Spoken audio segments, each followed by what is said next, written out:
នេះបងប្អូនអើយនេះហើយយើងដើររកមើលទៀតព្រោះនេះនៅកប់វាស្ងួតល្អចាំបាច់មកទៅស្ងោរយកទៅហាលផង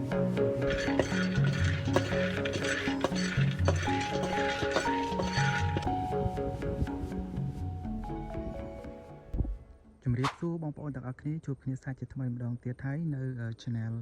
យ៉ាឡាយរបស់ខ្ញុំហើយខ្ញុំនឹងនាំអ្នកទាំងអស់គ្នាទៅដើររកវល្លិម្យ៉ាងដែលបុព្វបុរសខ្មែរយើងគាត់តែងតែឆ្លាក់រូបនឹងនៅលើប្រាសាទកវត្តអញ្ចឹងណាហើយចង់ដឹងថា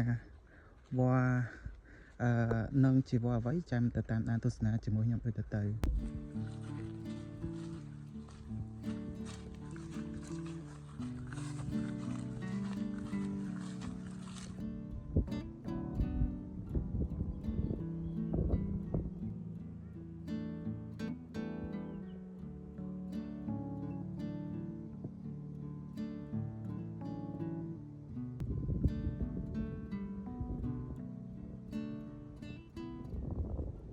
ហើយនេះគឺជាព្រៃដែលយើងនឹងចូលទៅរកវត្តហ្នឹងណាព្រោះពីកាលខែប្រាំងមិញគឺខ្ញុំឃើញផ្កាវាកំពុងតែមានផ្កាមានអីចឹងណាអញ្ចឹងវានឹងមានផ្លែអាចនឹងថាមានផ្លែទុំផងដែរតើបងប្អូនយើងចូលទៅទាំងអស់គ្នា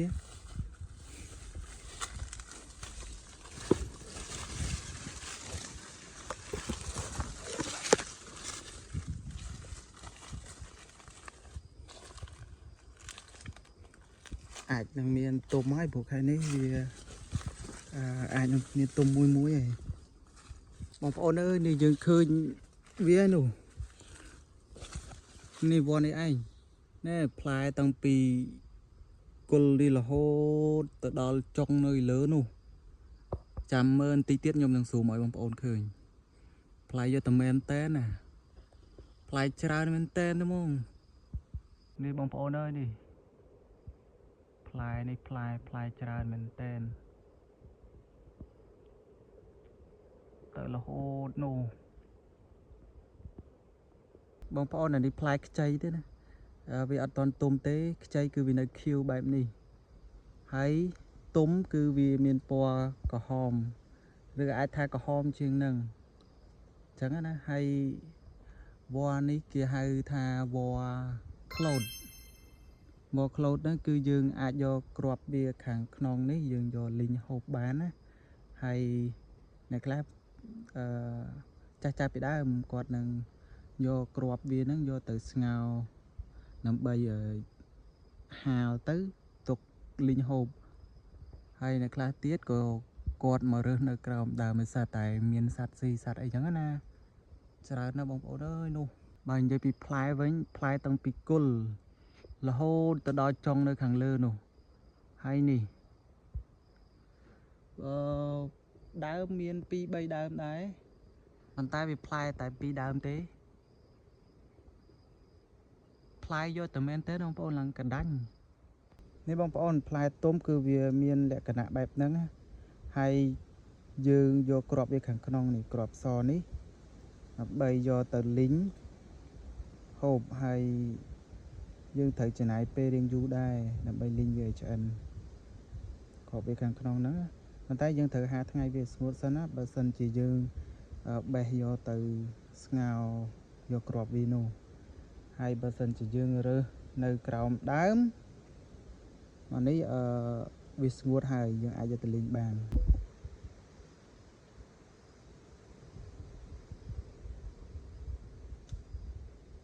ហើយចាំមើលខ្ញុំនឹងដើររកគ្រាប់វាដែលធ្លាក់នៅខាងក្រោមដើមព្រោះពេលខ្លះទៅគ្រាប់វាក៏អាចខ្ចាយទៅ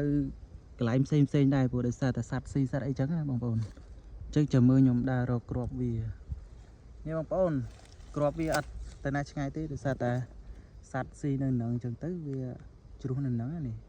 គ្រាប់វាអញ្ចឹងអានេះស្ងួតទេណាបងប្អូនឥឡូវខ្ញុំនឹងរកថង់សិនដើម្បីយកដើម្បីដាក់គ្រាប់វា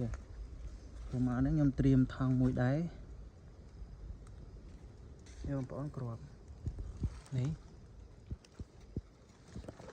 ទៀត ទៅវាចឹងតែក្របវាមានសម័យដូច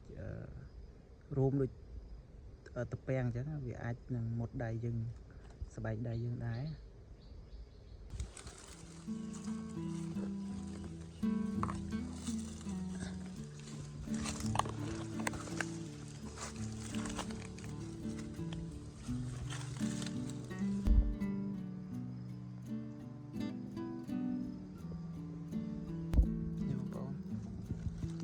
យើងរើសយកទៅព្រោះវាជ្រុះច្រើនដែរ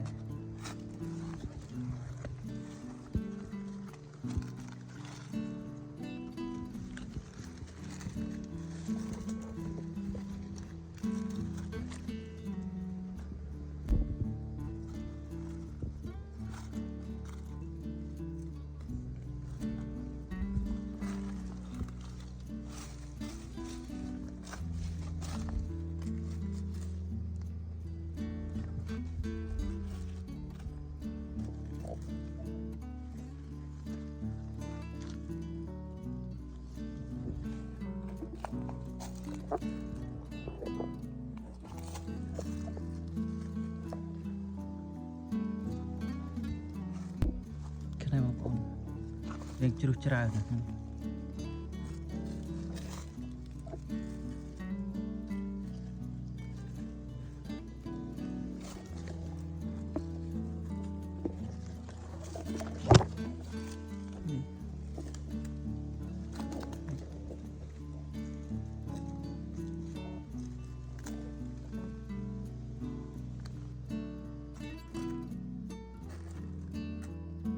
là giờ đã có mới tiết ru về nơi cọc sắp chơi cho nó đây ôi tôi dùng đá rơi này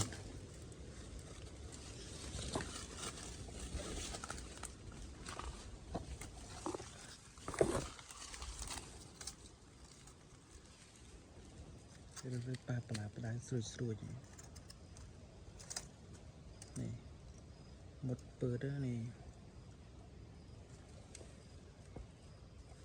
nó chru nơi cần còng lạp đây thmô rư đấy à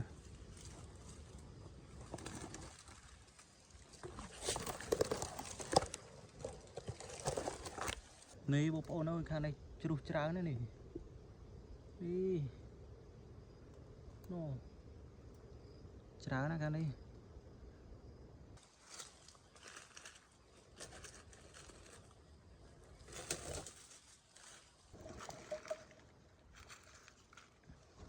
យើងđang xong crop về trú môi để sản sát xì tới phía này ngày bị kia lá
sạch xì chru ngày bị kia nè này pi này môi này tiền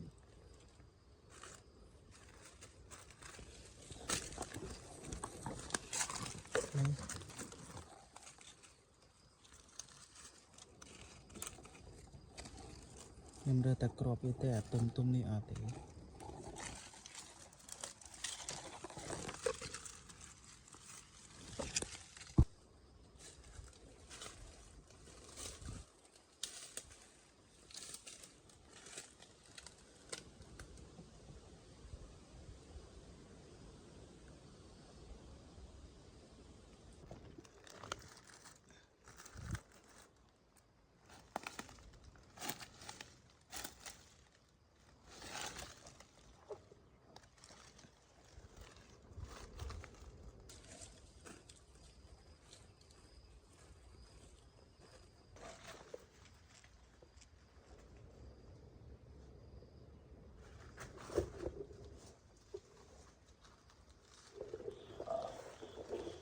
vậy tới bông ôn đào viên ấy vì đó là không prey sau prey vậy tới prey thom chắc á ban ai thay về sol khi ắt cặp thôi cho cả thôi ấy chẳng tới chu chai chẳng mình sol á hay play với cứ mà smay chẳng bông ôn cá với sát chân đó bông ôn cá với cứ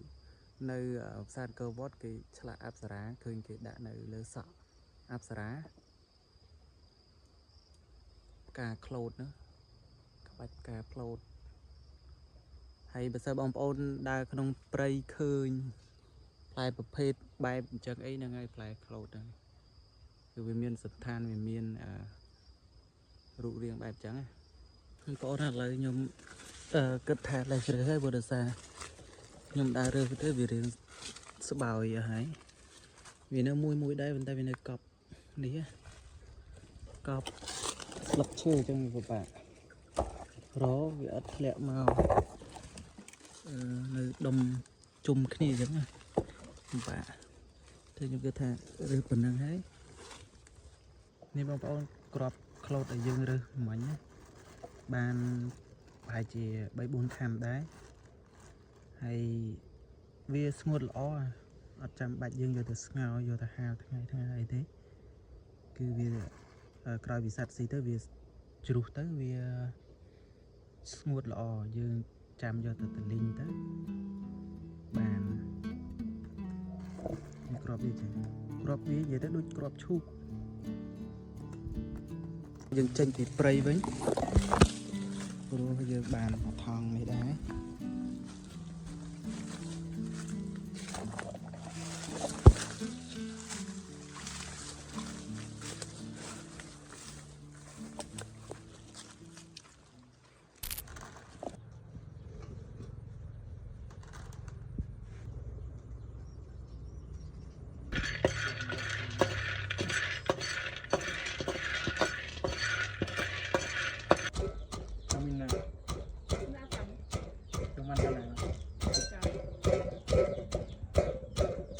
នេះបងប្អូនសាច់ប៉ាក្លូតដែលយើងលីងហើយវាមានពណ៌ហើយមានសភាពបែបនេះពណ៌លឿងអញ្ចឹងណាពេលយើងហូបដាក់ចូលក្នុងមាត់ទៅវាមានក្លិនឈ្ងុយឆ្ងាញ់អញ្ចឹងណាហើយបើរសជាតិវិញអត់ដឹងថាស្តៀងអីទៅវាប្លែកខុសពីគេអញ្ចឹងបើសិនជាបងប្អូនដើរព្រៃដើរអីឃើញគ្រាប់វាអាចយកមកលីងដូចខ្ញុំបានណាហើយវីដេអូនេះមានតែប៉ុណ្ណឹងឯងបងប្អូនចាំតាមដានទស្សនាវីដេអូក្រោយទៀតណាហើយបើសិនជាចូលចិត្តអីជួយចុច like ហើយ subscribe វីដេអូខ្ញុំម្នាក់មួយផងណាបងប្អូនអរគុណច្រើន